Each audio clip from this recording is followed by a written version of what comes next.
Crusading! There was no flower of chivalry here.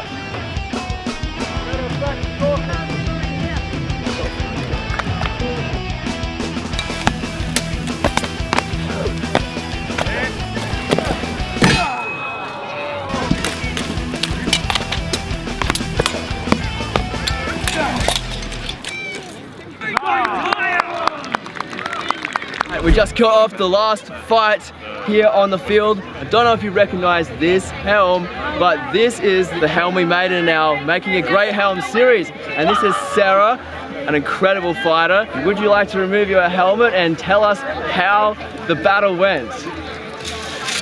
There she is! Thank you for letting us have a chat to you. This is the helm that we created on the YouTube series, and here it is in action with the wonderful Sarah, Lady Osana. How did it go? Absolutely phenomenal. As you can see, it's been properly christened. We've got a few good chunks taken out of it, a couple of burrs happening, but real battle damage right here, like guys. A tank, did not feel a thing. Nothing transferred through. That's awesome. Yeah. We've been in armour all day long at this point. So how are you feeling after the fight? I am knackered. Pretty exhausted, ready to put my feet up. All right.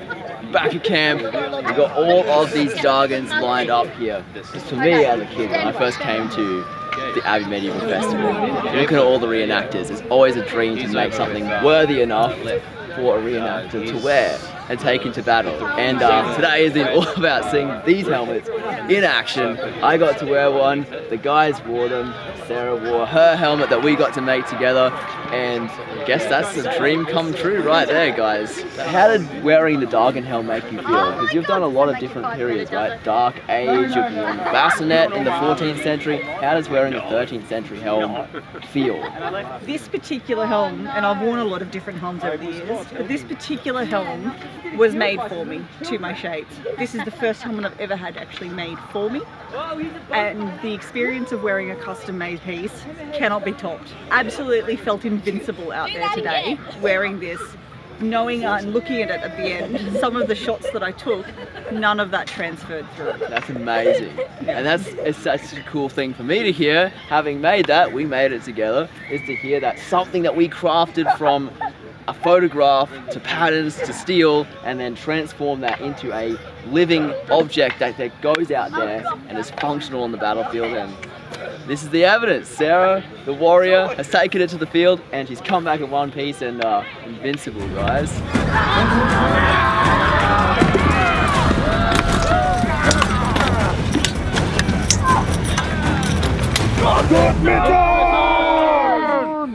You don't really see a lot of female fighters in reenactment, there's more now, but what's that experience like for you, fighting and bashing up all of the dirty, filthy dudes around? It's changed for me over the years. Initially there was a little bit of reticence from the male fighters to actually want to get in and hit you. These days, however, they don't seem to distinguish much, so we get all of the fun just like the blokes do. Excellent. And I reckon, Sarah, you might have educated them in the ways of violence a little bit. If they're not going to give it to you, then sure as heck Sarah's going to give it to them.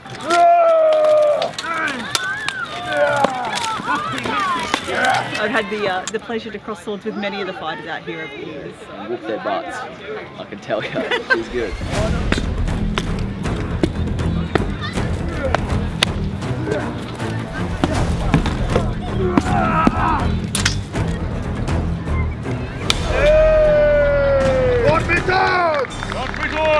One of the first things that Ian, who founded the group, and said to me was, oh, we need some of these flat top helms. I think he was just wanting me to do the best that I could and was going to be happy with what came out of the workshop, but I chose to raise the stakes a little bit and go full historical reproduction, and created this Dargan helm based off the Dargan helm in Germany, in the Berlin Museum.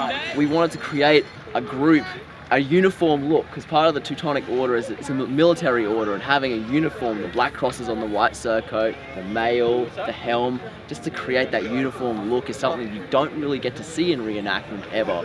And that was kind of the vision that Ian had put forwards, and I wanted to see that happen, and I wanted to learn how to make armour, and so this was the avenue I was able to take to practice refining by process of iteration, my skills and techniques, and share that with a real group of real people going out there doing real combat. Over the years, we've seen people show interest in armour, come find that it's just too hard and put it on the back burner or walk away and leave it. So, you know, there's always caution with all things, but we have been more than thrilled, I think it's fair to say, with the quality of the work, the turnout, the consistency of the look and the quality of these helms. So more than exceeded our expectations. My pleasure. And it's an absolute privilege to be wearing not just one of your Dargans, but the Dargan. The Dargan. The Dargan. The Dargan. Yeah. Thank you, Sarah. That's the Abbey 2022. Thanks for coming for the trip, guys, and see you next time.